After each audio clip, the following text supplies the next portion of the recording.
Hi there, my name is Mark Burnett with Cubebrush, and I'm really excited today because I get to do a full review of the new Wacom Cintiq Pro 16 inches. So this is one of the two new Wacom Cintiqs that have been released recently. The other one is a 13-inch version, and there will be bigger sizes also coming out in the coming months, basically replacing the entire current lineup of Cintiq. So this one is kind of like a new size. There's never been a size like this. So the 13-inch version is obviously replacing the 13 HD version, and then there will be bigger sizes to replace other ones, such as this one back here, which is the 27 QHD. So this has been my daily, my daily tablet for the past couple of years. I love it. It's been awesome, and I can't wait to see how the new generation performs. So let's check it out in this complete review. First of all, though, let's open the box and check out what's inside.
Alright, let's check out what's under here. So here we have the mini display port. So that's only needed if you have to use the Wacom link. Same thing with this cable here, which is the USB cable. And then we have the USB-C cable, which is the only one that you would need to use if you have a USB-C compatible system. This is the power block with USB-C connector on the other end. This is a little clip to hold your pen that you just snap on top of the Cintiq right here.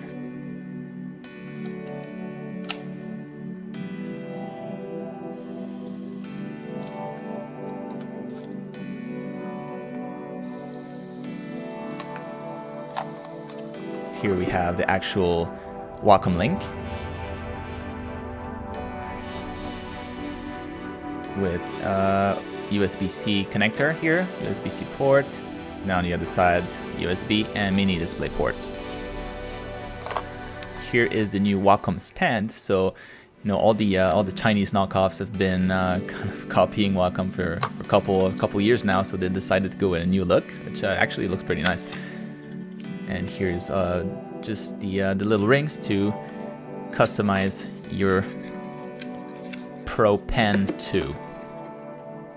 Alright, so now that I have it all set up, there you go. You can see the comparison between the new Wacom Cintiq Pro and the big mama 24 QHD back there. So it's actually a really good size. So the 13-inch version I've always been a little bit too small for me to work on. This one is a really nice size, especially if you're going to be on the go and using that with your laptop.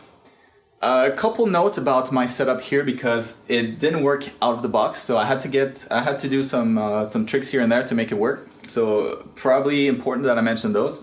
So what I wanted to do initially is to use the Cintiq with my new laptop, which is a Dell XPS 15, and it has Thunderbolt 3 ports, which would have worked great if only that was also what Wacom was using. But they are using a USB-C technology instead, which did not work. So I wasn't able to connect the two.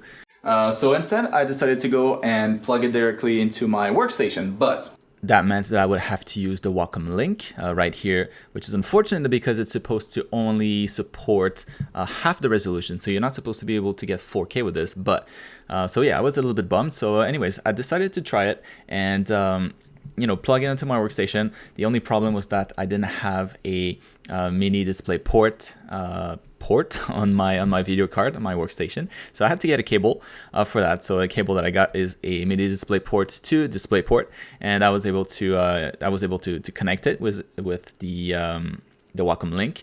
And yeah, as we can see here, we're getting QHD resolution, which sucks. But now something very strange is about to happen. So what I did, just wanted to make sure that indeed I'm getting QHD in here, and with the cable connected, turn it off, power back on, and for some mysterious reason, I'm getting 4K now. So this one I just can't explain. It's not supposed to be able to do this, and I just wanted to make sure that in my Windows settings I'm actually getting 4K, which I am. So yeah, there you go. But there is one thing that you need to know. this one, the top one on the left side, is you have to use this one if you're using 4K. So any other ports is going to give you instead QHD resolution. So that's something to consider. If you're not getting the 4K, it's probably because you're not plugged into the right port right there. Yeah, that works great. I don't care that there's an extra cable because it's plugged into my workstation, so I'm not going to be moving around with this. But just something that you need to know. If you're going with a more portable kind of setup for your work, just make sure that your system supports USB-C if you want to avoid using the Wacom link and the extra cables that have to come with it. Now that everything is set up, now that everything is working, let's take a look at the different options that we have on here. So as I said, there's one port on the side here and an SD card slot, and then two more on the side here, and a hole there that I'm guessing is for headphones. Haven't tested it yet. I don't know why you would use your headphones on this, but anyways, as far as the buttons here, so there's two more. As you can see here, there's 3 on this one, there's 5 on this one. The first one turns this display into a tablet. So it turns off the display and then you can just use it as a regular tablet. Don't know why you would do that, but it's there. Here, the little wrench there brings up this Wacom desktop center. And then you have the keyboard. So it brings up the keyboard. I have it disabled on my machine, but you would bring up the keyboard if you had it enabled. This brings up the settings, so Wacom display settings right there. And then touch off, touch on. Yeah, those are kind of like the options that you have. And then one more thing before we test out the tablet itself is that while we have the nice little stand here for the pen, I prefer to use this for the desk instead of the little attachment clip that you can snap on top here. On the back here we have what looks like 2 fans to keep the display cool. They do make a little bit of noise, but it's very, very subtle. That would be it. So now let's actually test this thing out and see how it performs. Alright, so the first thing I wanted to test here is the insane amount of pressure levels that we now have with the new pen. So it used to be 2048 pressure levels, and now we have an insane 8192 for both the pen tip and the eraser. There's also a little bit of a higher tilt range. It used to be 40 degrees, now it's 64. But yeah, so I thought it was going to be kind of like a gimmick, this whole thing, but you see the really, really thin line that I'm able to get with this pen. There's no way I'm getting this with the regular pen. So there is a difference. So it is subtle, and you have to need this, but yeah, there is a difference, and I'm actually pretty in love with this new pen.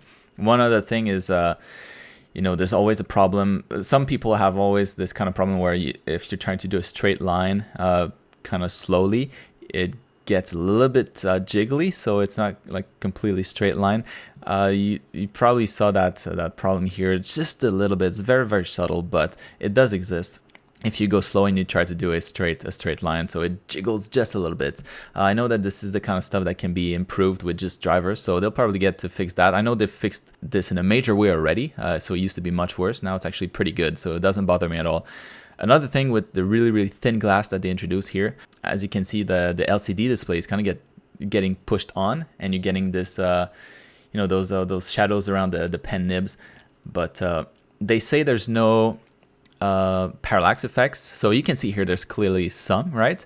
But in terms of how much, it's about half. The glass surface is about half the thickness of the Cintiq 27 QHD. So it is noticeable. It really feels like you're almost drawing on the screen, which is really nice. Again, it's something that I didn't really think would make that much of a difference, since I'm pretty much used to the other one, you know, the thicker glass surface, but it really does feel like you're much closer to your art. I don't know, it's a weird feeling. I've been surprisingly impressed with the changes that they made. It actually makes a pretty big difference, and it makes drawing a lot more enjoyable, which I didn't think could be improved that much. So I was a little bit skeptical there. Yeah, so now let's check it out in a real world situation. So doing an actual piece of work. So as far as the colors go, they're very similar to the Cintiq. So the 27 QHD version. So it still has the best color gamut. So it has 97% of the Adobe RGB. This one here is 94%. So it's still very good. The colors look beautiful.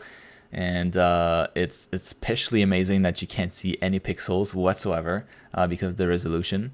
So yeah, and it doesn't seem like there's any lag either. So I was working on a really big file here, especially. So to test the 4K and in all its glory. And yeah, there's no lag whatsoever, at least not more than what I had before. And now as far as the rest, like brightness of the screen, it's very similar to the 27 QHD. So the brightness is a little bit lower. The contrast ratio is a little bit higher, not by much. The response rate is double what it is on this 27 QHD. So, I mean, if you're going to game on that, if you're going to play video games on that, it's a bad idea. But then again, that's probably not why you're getting this. So another thing that I want to mention is that I didn't do any color calibration whatsoever on this. It came out of the box looking very good, so I didn't have to touch it. Just like the 27 QHD also is on factory settings. And but yeah, now the more important question being, should you get this and is it worth it? So it is definitely a luxury item, right? So it comes at a pretty hefty price tag. It is $1,500 here in the United States, and it's a little bit more elsewhere. And it really depends of how you use it and how often you use it. So if you're a professional and you don't have a Cintiq yet, so if you have a bigger Cintiq, I would say, stick to that. I don't think you would find it worth it to go from a 27 QHD to this, for example, or if you were going for a 22 HD to this. I don't think it'd be worth it. You'll get the higher resolution, but you lose kind of like the surface area. I wouldn't do it. I wouldn't recommend it. This is definitely more for people that have either like a crappier Cintiq, so like a 13 HD, something like that, and you want to level up, but you don't want to, dish out like 2,500 for the bigger Cintiqs. So that would definitely be kind of like the next logical step. This is the first Cintiq that has 4K. It is a really beautiful device, and it would be a major jump going from like a 13 HD to this. And it, obviously for people that have regular tablets, if you're thinking of going for Cintiq instead of the 13-inch version, I would definitely go with this one. It's a little bit more expensive, granted, but it is a much better device just because of the crazy resolution, if your system can support it, and the added kind of like size that you get to work with. It's just a really nice size, and it's small enough that you can travel with it. It's just a really great machine. So if you're thinking of upgrading, I would definitely think about this. It's much better than all the Chinese versions and Chinese knockoffs. It sucks that there's not more competition, but there really isn't, right? So it's if you're serious about your art, if you're serious about, you know, the quality that you want, this is really it. There's nothing that comes even close. All right, so there you go. I really dig the, you know, the added pressure level. You actually can notice it if you're doing you know, a lot of very like meticulous work. So really enjoying that part. Of course, the 4K display is gorgeous. The image on this has never been, I mean, you can't see any pixels, so it's awesome when you draw. It's just, it feels more natural. One of the biggest upgrades that I've noticed that I really enjoy is how smooth the surface is now. So it's always been really great. That's what Wacom has been known for. You know, their glass surface has always been anti-glare and a really nice paper feel. But this is even better. I don't know what they changed, but it's smooth as butter. I don't know, it feels so great to draw on this. But if you do decide to get something like this, make sure that it works with your systems.